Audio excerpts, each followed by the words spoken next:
Recording in progress. It's good to be here. I've missed all of you, so it's nice to be able to gather again. It's kind of a funny thing for me to be a messenger, which is in part of what I do. And as a person who was born hearing impaired and had to learn how to speak, being in the hearing world and being in the normal world was never an easy challenge when I was young. And over the years, I've had the blessing of being able to do so many different things that I could not have imagined. But as I was thinking about the film about story, I was thinking about the first time I was asked to be a messenger. And this is a long time ago. It was in the 1980s. I was at Esalen in California, a fairly famous retreat center. And I had a dream. I was in a room with two other men, a man from Japan and a man from Germany that had come for this training. And then I woke up, and there were two people arguing in my bedroom, Moses and Myron. And my roommates are snoring away, and I couldn't believe that they couldn't possibly be awake through this immense argument. And Moses is so angry with Myron because Myron's saying, "You're so stupid. You spent 40 years walking to find the promised land.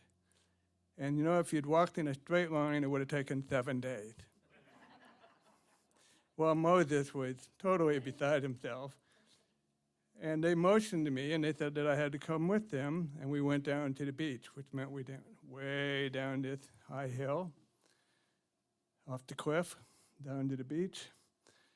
And Moses and Myron were standing there. Moses, of course, is grumbling, But Myron tells to Moses, "Do your thing." And of course, Moses did his thing. He split the ocean, straight out of Cecil B. DeMille. And here's the waters, and I'm standing there thinking this is one crazy wild dream. And I'm watching this, and it's between California and the Soviet Union before it was dissolved. And Myron said to me, "We want you to go tell the people that the Soviet Union is dissolving and that this is an opportunity for real peace in the world, the beginning of making peace in the world." And my response was very clear: no way. I'm a short, stocky, bald Jewish man who has trouble speaking in front of public people, and I'm going to go around saying, "Peace is coming," right? And they go, "Yes." And I go, "No." And they go, "Yes." And I go, "No." And this is the way it always goes, by the way. And finally, I said, "Nobody's going to listen to me." And so Myron says to me, "We want you to go to a street corner, and we want you to sing a song, and people will come to see you and figure, what the heck is this guy doing singing this song? And then you tell them our message." And I went, "Okay, what's the song?" "Stand by Me. We want you to sing Stand By Me." And I, of course, went, "You got to be kidding. Not only am I a short, stocky, bald Jewish guy who had to learn how to talk, I don't know how to sing very well." And they said, "Well, they'll listen." And I said, "No, they won't." And so in that moment, they turned me into Quasimodo. It's the Hunchback of Notre Dame. And then they said, "Now they will listen." So I did tell that dream to a couple hundred people. And of course, they heard the message. And then through the years, I should also say that that's when I began doing international peace work. But through the years, I get these messages, and I had one recently, which is the title of today's talk, "We Are All Called." So in this spiritual dream, because that's what shamanism is, it's about dreaming spiritually to God, to the spirits. So in this dream, the just ones come. And to me, the just ones were very special. In Jewish mythology, they're known as the 36 who hold the world. And when I was a child, when I first learned how to dream in the way that my aunt taught me, I would go into the woods, like in the story, of a circle of oak trees with black earth that was so rich, you could just feel it in your hands. And I would pound on the earth, and I would make a little melody, because that's the Jewish way. You make a little nigun, a spiritual song that kind of elevates you to the heavens. And for the first time, I met these 36 spirits who came to this circle of trees to help me. And at the time, I didn't know who they were or what they were about. And through the years, I've come to learn the mythology of the just ones, the ones who it is believed that as long as there's 36 of these people in the world continues. But if we ever don't have those 36, it's over. That's the mythology. And at their work, they never know that they're a just one. It's not something that you ascribe to. They're just people who are given this mission. And their mission, in essence, is to be in service of the divine. In Hebrew, the word is Shekinah, which is associated with the feminine aspect of God. But it means the spirit that's in everything. Everything has an aspect of God in it. We are surrounded in God's creation, so in Spirit's creation. And so, and I don't talk to these spirits very often. You know, they have come to me through the years, but recently they appeared. And in the dream, the spiritual dream, they came, they brought me into their circle, they put me in a robe, and they said,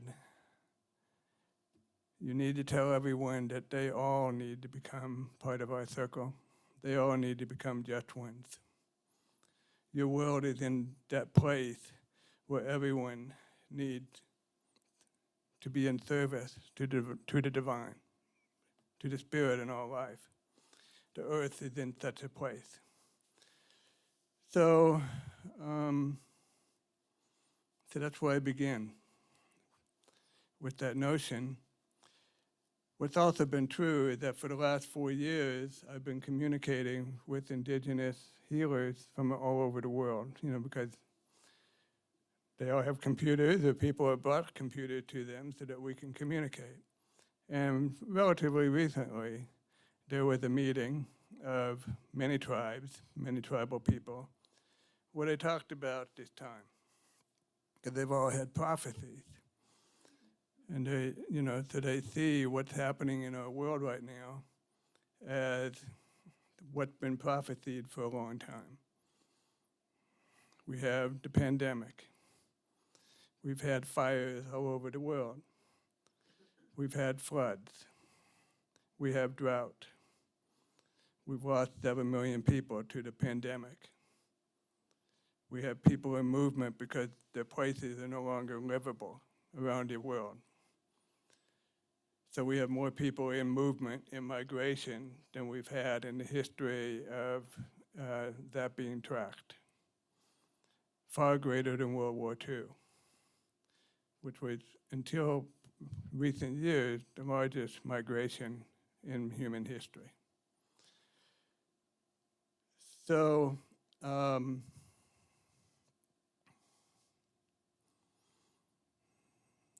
me, I'm listening. But so I guess that what I wanted to say is, we're in a particularly troubled time. I mean, lots of times have been troubled. It's not like every generation doesn't have its challenges. But this is a particularly troubled time, and it's calling on us to think about, how do we respond? How do we respond to this troubled time? That's our spirit work now. How do we respond? What do we do to make the world kinder? What do we do to bring more love into the world? What do we do to really take care of each other?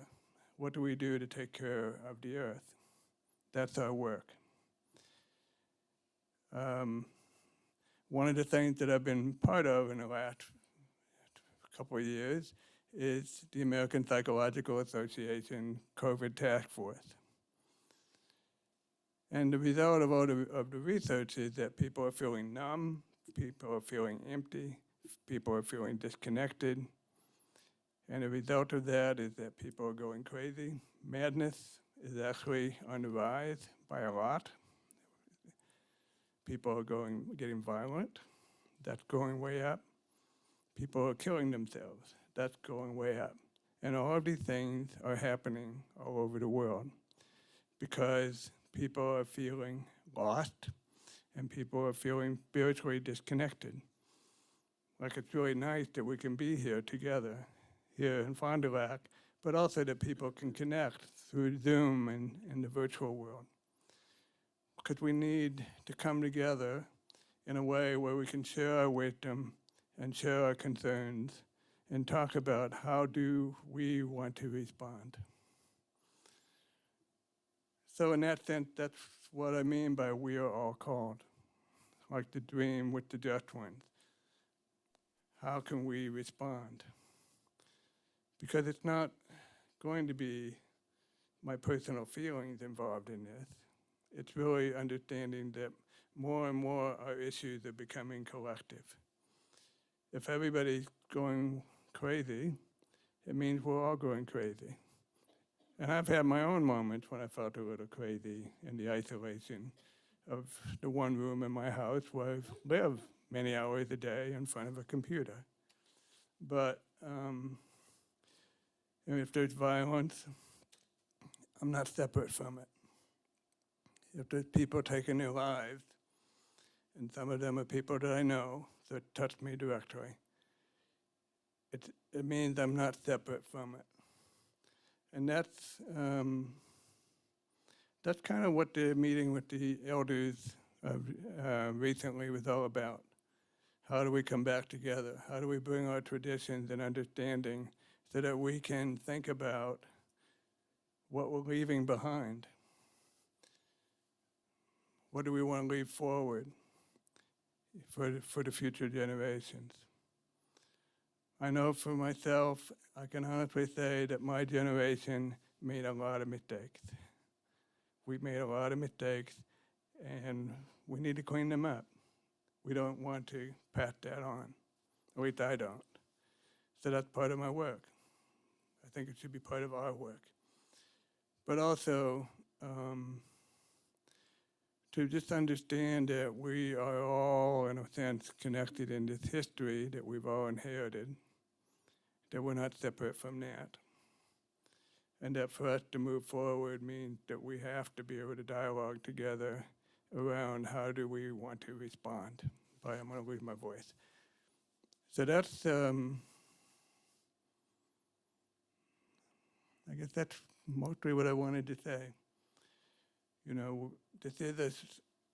I don't want to make this sound like a gloom and doom talk, because actually, in truth, I don't think it is. I think of this time as a wonderful opportunity for us to come together and to really bring forth what's good in each of us. The one thing about the story of the just ones is that so often they're not good people. But somehow in their lives they do one just thing that makes the difference. And I think that that's part of what I've learned through time, is that there is goodness in everyone. Even in the most evil of people, because I have dealt with some pretty evil people, I can still find a spark of that goodness. So when I've worked with gangs, it was amazing how much they looked out for each other and how much they looked out for the elders. When I worked in prisons, I really saw how wounded they were and how much they wanted to do good. When I worked in Africa or India or Jordan and all the various places that I've been able to be over the years, the truth is people want to be good. And that's what the appeal is right now, to bring the goodness that's in each of us and to bring that forward, because that's what we need. So thank you for having me, and I look forward to talking with all of you as the morning goes on. Bye-bye.